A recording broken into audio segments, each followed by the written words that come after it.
So, talking a little bit about some of the information that we shared with our clients at Nelson Financial Planning this past week at one of our exclusive events that we've been holding for our clients of the firm for well over 30 years now. Every quarter, we like to have an opportunity for folks to gather together and get some good information, get some good perspective on exactly what is going on out there. Sort of separate out the craziness that the media likes to kind of push and talk about what's going on in the economy and investments. And to that end, we usually bring in a speaker. Sometimes it's local speakers like Dr. Sean Snaith, who is out there at UCF. Other times it's folks that come in from all over the country. Last night's speaker, or this past week's speaker, was actually from Chicago. And usually it's an economist, or it's an investment person, or it's somebody that's got a number of years in the industry that can help come and chat and talk a little bit about some of the things to be thinking about from an investment perspective. Because as we were saying in the last segment, now's not the time where you just kind of throw up your hands and say, all right, I'm going to change everything that I'm doing from an investment perspective. Because the reality is that these things, these times, these events always fade into the background. But if you overreact from an investment perspective, well, then so too will your investment results fade, because history tells us time and time again that you certainly don't want to go making big changes in reaction to the headlines, regardless of what those headlines are. So, as we were saying, every quarter for almost over 30 years now, we've been having these types of events for our clients.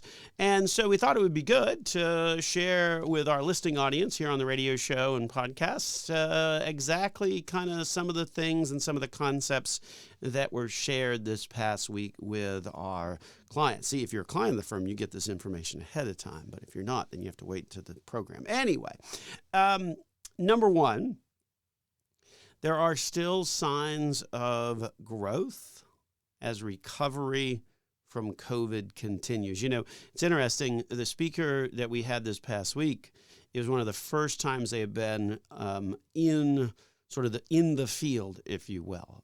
Some companies, we forget here in Florida that there's a lot of companies, a lot of businesses that are just kind of getting people back into the swing of things 2 years after sort of the COVID shutdown all happened. A lot of companies are still in the process of sort of reopening themselves for business. So there's still that part of the recovery, right? You kind of saw that with some other economic data that came out this past week in terms of retail sales continuing to go up, because again, you're still having that recovery. And particularly if you start to look at some of the industries out there that are finding themselves to be more relied upon, like cloud computing, those types of industries are seeing giant growth rates.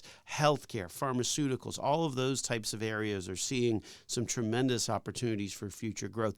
Interestingly, mining companies as well, because as we move more to this electric and side of things and away from sort of coal and other types of and oil and other types of energy, well, then what it's going to require is that the electric grid has to get updated, and the batteries that are used to power all of these electrical items need to have certain materials like cobalt and iron and everything else that is required. So you have a lot of people that then are mining for those materials. Anyway, so think of kind of those old companies, you know, like your Miners or your Caterpillars or your John Deeres, if you will.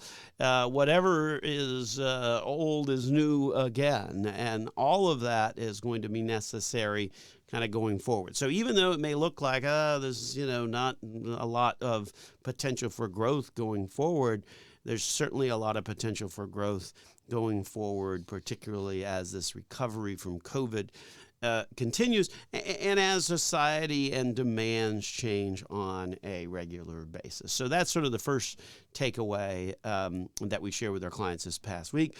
The second thing is corporate earnings are key and will continue to be the driver going forward. This environment we believe going forward is not going to be sort of the easy sledding of what we've seen over the course of the past decade or so, right? Where low interest rates really help to drive up pretty much all companies, if you will, sort of a rising tide lifting all boats.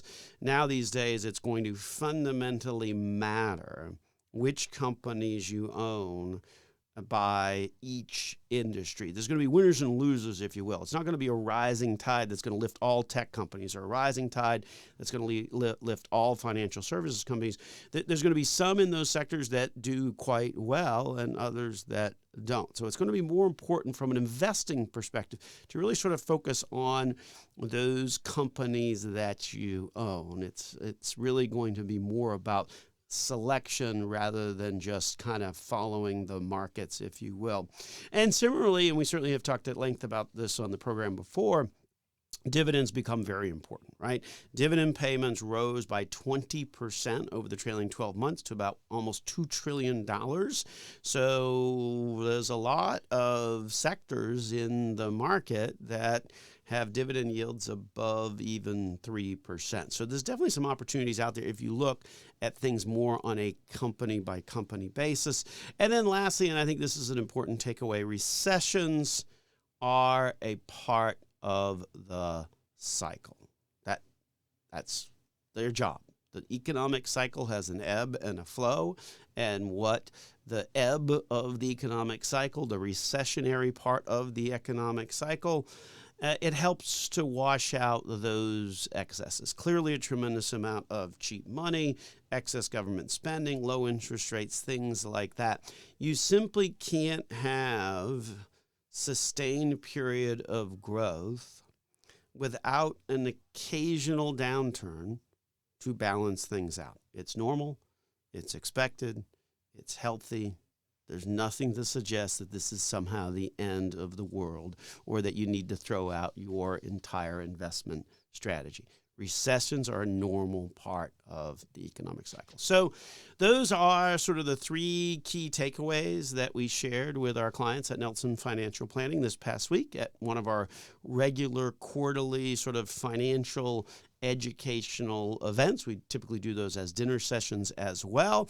I guess here's where we would do a little plug for ourselves. If you're not getting those types of opportunities to hear directly from your investment managers, the folks that are picking the individual stocks in your portfolio, well, then we would say, why not? You certainly should be. And we've certainly been doing that for over 30 years at Nelson Financial Planning. Cannot emphasize enough the power of information and education, particularly paramount in uncertain times. One other interesting stat that we'll leave you with, rising interest rates have this bad sort of